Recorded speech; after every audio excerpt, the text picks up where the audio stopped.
नमस्कार, मैं हूँ कुमार अनिल। डॉक्टर भीमराव अंबेडकर की पुस्तक बुद्ध और उनका धम्म, इसकी 82वीं कड़ी लेके मैं उपस्थित हूँ। पिछली कड़ियों में हम लोग बात कर रहे हैं कि बुद्ध के जो विरोधी थे, वो किस प्रकार फेक न्यूज़ चलाते थे, कि वो जादू टोना करते हैं और जादू टोना करके किसी को देख लेते हैं और देखने से ही आदमी प्रभावित हो जाता है। तो ऐसे फेक न्यूज़ चलाए गए, उसका काउंटर किस प्रकार से किया तथागत ने और भिक्षुओं ने किया, वो हमने देखा। पिछली कड़ी में हम लोगों ने बात की थी कि बुद्ध पर ये आरोप लगा कि वो भिक्षा माँगते हैं, वो अपनी जीविका खुद अर्जित नहीं करते, खेती नहीं करते, मेहनत नहीं करते। तो उस पर हम लोगों ने पिछली कड़ी में बात की थी। आज हम लोग बात करेंगे कि तथागत पर ये आरोप लगा कि वो गृहस्थी तोड़ रहे हैं, लोगों का परिवार तोड़ रहे हैं, लोग को माता-पिता को बच्चों से अलग कर रहे हैं, यहाँ तक कि पत्नी को विधवा बना दे रहे हैं पति के रहते हुए ही, क्योंकि पति को वो भिक्षु बना दे रहे हैं, तो पत्नी क्या करेगी घर में? तो पति के रहते हुए ही वो पत्नी विधवा का जीवन जीने को बाध्य हो रही है।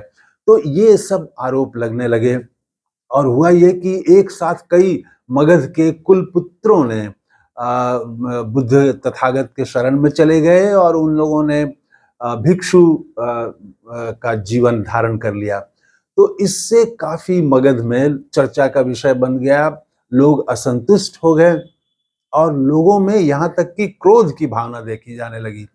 तो भिक्षु जो जाते थे भिक्षाटन के लिए, तो उनको तरह-तरह के ये आरोप और ये बातें सुनने को मिलती थी, लोगों का गुस्सा झेलना पड़ता था। तो उन लोगों ने आके फिर तथागत को सारी बात बताई कि इस तरह से आपके बारे में, संघ के बारे में बातें लोग कर रहे हैं, लोगों में बहुत गुस्सा है। तो तथागत ने बहुत शांतिपूर्वक कहा कि ये सब चीज़ें जो हैं सिर्फ़ 7 दिनों में समाप्त हो जाएँगी। आपको सिर्फ ये करना है कि आप जो भी आपके सामने ये बात करते हैं, उनको आप बताइए कि तथागत जो बता रहे हैं, वही विश्व के कल्याण में है, वही मानव के कल्याण में है, व्यक्ति के कल्याण में भी वही है। और ये इसके लिए कोई ज़रूरी नहीं है कि आप जो है वो गृह त्याग कर दें। आप घर में रहते हुए भी वो बुद्ध के बताए मार्ग पर चल सकते हैं, गृहस्थ रहते हुए भी चल सकते हैं और तथागत किसी को बाध्य नहीं करते हैं कि आपको गृह त्याग करना ही होगा। किसी को कहते नहीं हैं, लोग खुद आते हैं, तो गृह त्याग करना या नहीं करना, ये लोगों का अधिकार है। उनकी ये स्वतंत्रता है। वो किसी को गृह त्याग करने से रोक नहीं सकते और न ही किसी को गृह त्याग करने के लिए बाध्य करते हैं। तो ये सब बातें जब बताई गईं, कहा भिक्षुओं को कि आप लोग ये सब बात बताइए।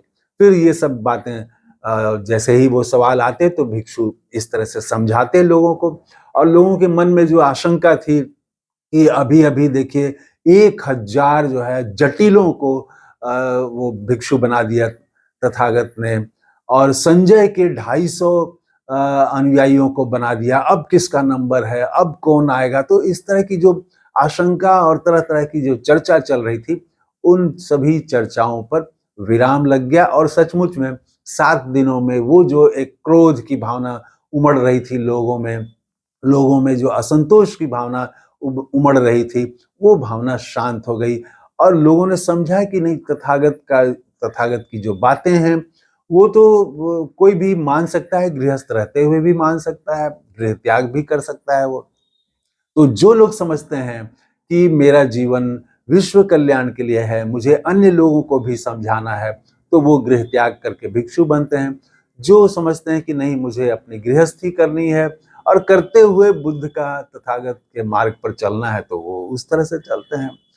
तो उसके बाद ये शांत हो गया। तो आज तो इतना ही, कल हम लोग बात करेंगे कि कल और भी उन पर हत्या तक का आरोप लगा और एक सुंदरी का किस तरह से इस्तेमाल किया गया, एक सुंदर महिला का उनको बदनाम करने के लिए, तथागत को बदनाम करने के लिए वो भी शायद इतिहास की अद्वितीय घटना है। मतलब अकेली घटना है उस तरह की कि एक सुंदरी का इस्तेमाल किया गया बदनाम करने के लिए तथागत को, कि तथागत के जो संघ है, संघ में दुराचार होता है, गलत कार्य होता है, ये फैलाने की कोशिश की गई। कल हम इस पर बात करेंगे। तो इस कड़ी में इतना ही। तथागत को नमस्कार करते हुए थैंक यू, धन्यवाद, जय हिंद।